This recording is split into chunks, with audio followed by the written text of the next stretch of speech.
आज हम सीखेंगे कि अगर हमको ऐसे कोई एक्सप्रेशंस मिलते तो इनको कैसे फैक्टराइज करें। अब यहाँ पे मैं क्या एक्सप्रेशन दिया गया है, x to the power 4 plus x square y square plus y to the power 4।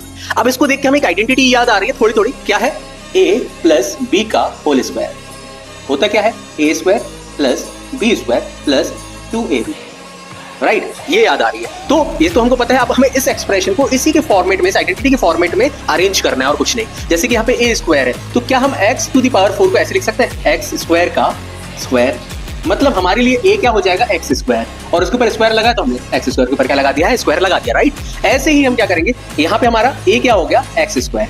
अब ऐसे ही हम क्या करेंगे b स्क्वायर के लिए, मतलब y टू द पावर 4 के लिए, तो हम क्या लिख सकते हैं इसको भी, y टू द पावर 2 का स्क्वायर, राइट। तो हमारे लिए b क्या हो गया भाई, b हो गया हमारे लिए y स्क्वायर। और जो हमारी मिडिल टर्म थी इसको हमने एज इट इज लिख दिया, x स्क्वायर y स्क्वायर। अब हमने आइडेंटिटी के अकॉर्डिंग अरेंज तो कर दिया है, लेकिन यहाँ पे पूरी आइडेंटिटी नहीं बन पा रही, क्यों, क्योंकि यहाँ पे है 2ab और हम यहाँ पे क्या है, सिर्फ a और b, मतलब x स्क्वायर और y स्क्वायर। तो हमें क्या करना पड़ेगा, अगर इसको 2ab बनाना है तो हमें यहाँ पे ऐड करना पड़ेगा x स्क्वायर y स्क्वायर।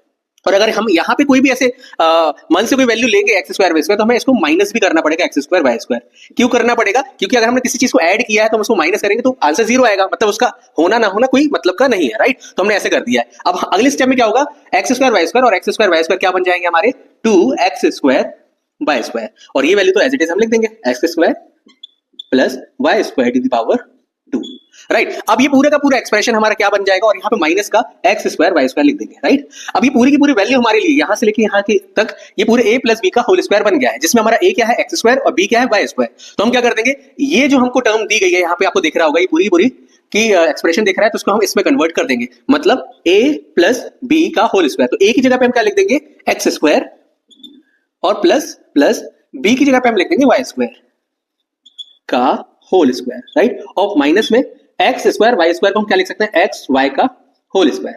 अब यहाँ पे भी एक आइडेंटिटी बन रही है, क्या, इस पूरे को अगर मैं a मानूं तो a स्क्वायर माइनस इस पूरे को मैं मानूं b स्क्वायर, तो यहाँ पे भी एक आइडेंटिटी बन गई, a square minus b square. क्या होता है, a square minus b square क्या होता है भाई, a प्लस b और a माइनस b, राइट। तो ये पूरी की पूरी वैल्यू हमारे लिए है।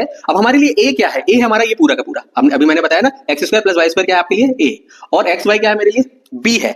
तो हम क्या करेंगे, कुछ नहीं, a की वैल्यू एक बार रख देंगे, मतलब x square plus y square, ये मेरा a है, ओके, और b क्या है हमारा एक्स वाई, और a और b के बीच में क्या है, प्लस है, तो एक बार प्लस लगा देंगे, और एज इट इज लिख के एक बार क्या लगा देंगे, माइनस लगा देंगे, मतलब x square plus y square minus x Y.